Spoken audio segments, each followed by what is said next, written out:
Thanks for tuning in here on the YouTubes as well as wherever podcasts are download and listen to. Thank you for listening to us here on Unfair Sports. We're going to jump into the fun conversation. This is actually a discussion. This is the discussion portion of our show. It's usually the fourth segment. The NBA last week went 3 days of announcing 25 portions of the 75th anniversary team. Now, these teams were selected from a group of people with different criteria in their own minds. They all voted for who they felt like should be on this team. And so we had, of course, a lot of the greats that you would expect. Your Kareem Abdul-Jabbar, your LeBron James, Hakeem, your Michael Jordan, Magic Johnson, etc.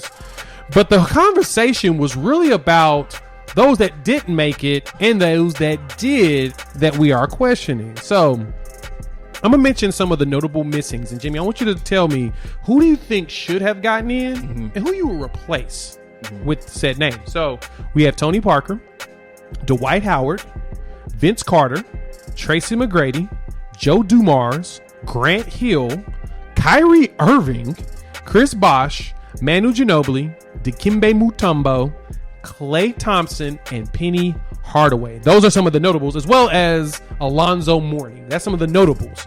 So, Jimmy, who do you think should be considered one of the 75th greatest players in NBA history, and who would you replace to put them in? Okay, well, I'll start with the one that most people have started with, but I'll give my reasons because I think I have a bit of a different spin on it in a way, and that's obviously Klay Thompson. When you look at this, yes, Klay Thompson. When you look at this list of 75. Part of what you're looking at is you're looking at those individuals who helped to change basketball.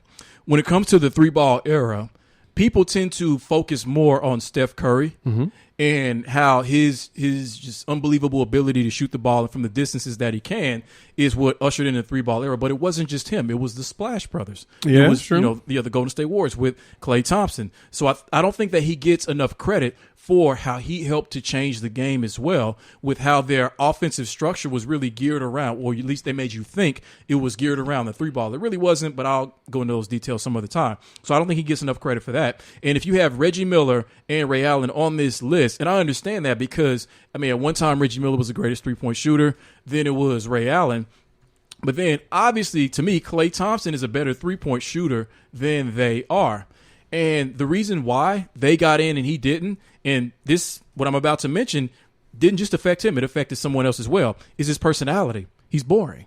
Klay Thompson is a boring individual. Reggie Miller, not boring. He was the villain of New York, going back and forth with Spike Lee, going at Jordan, really pushing that team. Reggie Miller was not boring. He was kind of a villain in a way. Ray Allen, Jesus Shuttlesworth, he did movies, right? He played with LeBron and Bosh and Wade in Miami. So really, he wasn't boring either. Klay Thompson, he just bores people. And I think that unfortunately has worked against him to where they were willing to put Miller and Allen in there ahead of him when he is just as good as, or in my opinion, a better 3-point shooter, or by the end of his career would have better 3-point numbers than them. I think also that the 2 injury seasons that he has, that's probably one of the biggest reasons why I think he didn't get into this, was because of those 2 seasons. But all things considered, add my name to the list of those who will petition for Klay Thompson to get on this. And if you're looking for some names or someone to get taken off this list, I've got an interesting one for you. Now, people are probably going to hate me for this, and that's perfectly fine, but it's more of asking the question why. And that is James Worthy. Now think about this. James Worthy, career 17 points, 7 rebounds. Yes, he won 3 championships with Magic and Kareem. One of them he won the Finals MVP, 2-time All-NBA. When you look at the list of the 75 on ESPN, which is what I looked at, it gives you like their career stats and it gives you their accomplishments. His accomplishments section was very, very small. Obviously, James Worthy is a great player. I'm not saying that he wasn't, but compared to a lot of the other individuals on those lists, I really question whether or not, I think by osmosis, just because he has that association with Magic and with Kareem, he made this list. But when the greatest players, when that discussion comes up, no one really ever talks about James Worthy or how he changed the game. So with Klay, especially when you add him being one of the best defenders in the game, I think he should have been on this list. And if you're looking for somebody to take, I've got other names, but I thought James Worthy would be among the more interesting ones to bring up. Take him off, put in Klay. I can't even argue with you there on that. the one that I feel like should be in, and he's not in only because everyone hates his guts, it's Dwight Howard. Personality. That's what I was talking about. He's the perfect villain, though. He's the guy that everyone hated. But not even really with that. Let's have a conversation about Dwight Howard in Orlando. Okay. How ridiculous Dwight Howard was in Orlando. So this is some of the accolades. And like you mentioned, some of the accolades are the things that a lot of people look at when they put people in. Dennis Rodman's in there. And there's a reason why Dennis Rodman's in there. Dennis Rodman was probably the most dominant rebounder in NBA history. And one of the best defenders ever. And one of the best defenders ever. Right. Like, you can't argue against how impactful Rodman was. I mean, he averaged like 20 rebounds a couple seasons at 6'7". Playing against actual 205 pounds. Exactly, and actually playing against 7-footers in the era of playing at the rim. Yes. Back to the rim, post up, etc. Dwight Howard had a stretch in the NBA where people were actually asking the questions. We were, as fans, if he or LeBron James was the best player in the league. He had a stretch in Orlando doing that. Now, did Dwight Howard average a whole bunch of points? No, not really. His best years, he averaged 20 and 22 in 2010, 2011, and that's when they went to the NBA Finals, beating LeBron's squad and basically making LeBron leave Miami because at a certain point, LeBron realized that not only was Orlando going to be a problem with Dwight Howard and anybody else around him, but Boston had to put together a big three to get through him. Dwight Howard was a walking double-double up until his time after Charlotte, until he went to Washington at 33. He had back problems, and that's understood. But Dwight also, 3-time Defensive Player of the Year. 3 years in a row. 3 years in a row. That's something that's not very easy to do. And this is where accolades go up.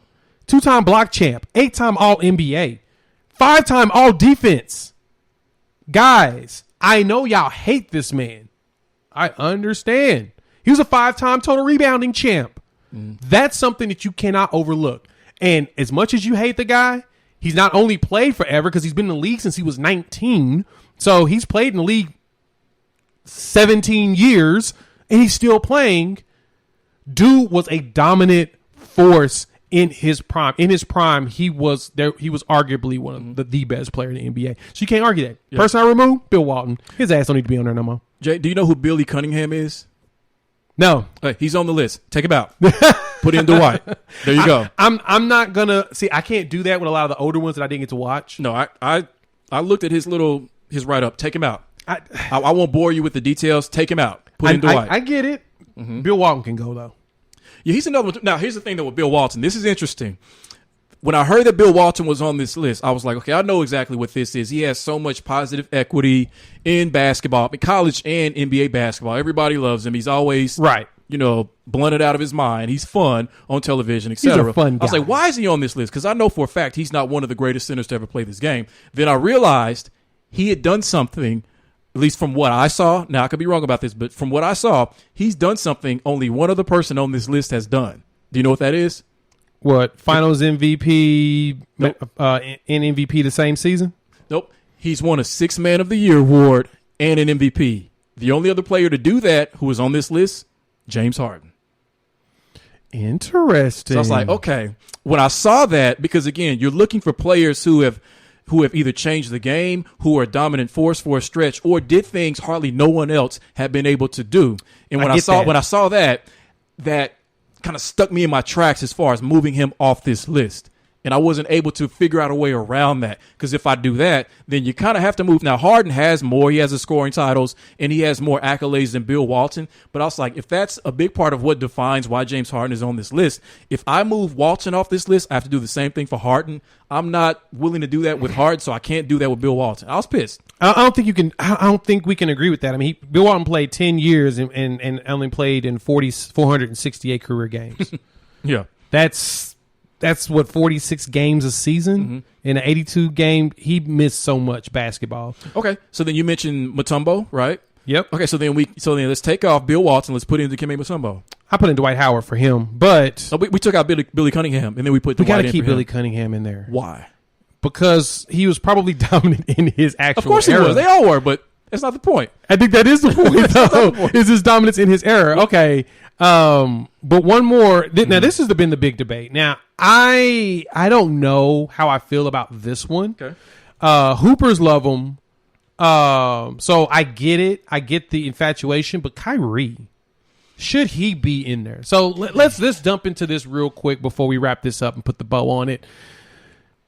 Do you think Kyrie should be in there? I think he should. He should be in there for one name that is on this list. And I hate saying this because I'm not a Kyrie Irving fan, and I'm a fan of this other player who is on the list who I feel like is not yet ready to be on this list, and that is Damian Lillard. And I think a big part of the reason why he's on this list is because he's such a tremendous scorer, and he is.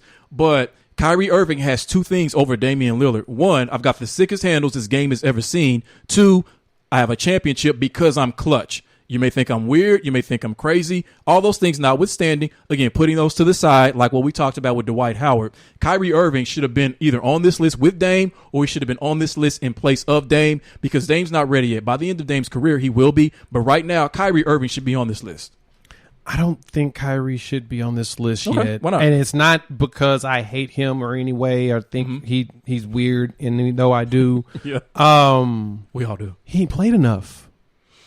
He's not in the lineup a lot. He's been missing a lot of games. If I'm going to do that to Bill Walton, I probably should do that to Kyrie as well. I mean, Kyrie's been in the league, 5, 6, 7, 8, 9, 10 seasons, and he's played a career 582 games. It means that he has a average of about 58 games, counting 2 shortened seasons. With 2 shortened seasons, he hasn't. He doesn't play much. Yeah, that is pretty good. That's a bad look. Like the 1920 season, we know that was a shortened season because of everything with COVID. He only played 20 games. You know what I'm saying? The other shortened season, what was that, 2012 season? That was 11-12. He played 51 of the 66 games. Okay, so you think that, in a sense, that surmounts what does define his career. Right, because he only has 3 All-NBAs in his 10 years. How many All-Star appearances? Like maybe 5? He has 7 okay. Because it's a popularity contest. And that was contest. around the average. The majority of the players on this list had at least 7 All-Star appearances. Right, because it's a popularity contest. Now, he did get Rookie of the Year as well as an All-Star MVP award, so that helps. See, All-Star in the MVPs, conversation. we just kind of throw All-Star MVPs out, but Rookie of the Year, that counts a little. Well, I mean, I think among your peers, some of the best that's supposed to be playing that's got voted in there. You're able to come out as you know how that works, though. It's another popularity contest too. Well, as far as All-Star Game MVP, whoever just decides they want to take the most shots, or whoever's hometown it is, if the players really like you and they want you to win the MVP, they give it to you. They so force feed there are you. ways to get the MVP. I agree. You're right with that. But it's the 3 All-NBAs, and I think the only reason why he hasn't really gotten more All-NBAs is that he just isn't available. And I feel like availability should be something you consider because that means that you're the most dominant in your era and you're actually exerting your dominance. And if you're not exerting your dominance as the most dominant player, it's kind of hard for me to say, well, yeah, if he plays, he's the greatest out here. Okay, but he has to play. Yeah. No, that's a good counter. That's my only counterpoint with Kyrie. Now, I think that if he finishes the next 5 years and he hasn't played 80. If he plays about 70 for the next 5 years, because he hasn't played 70, he played 70 games or more in 3 seasons out of 7 they counted. Right? Maybe get one more championship. I mean, if you have James Harden and Kevin Durant, you should be able to get at least one. Exactly. Okay. So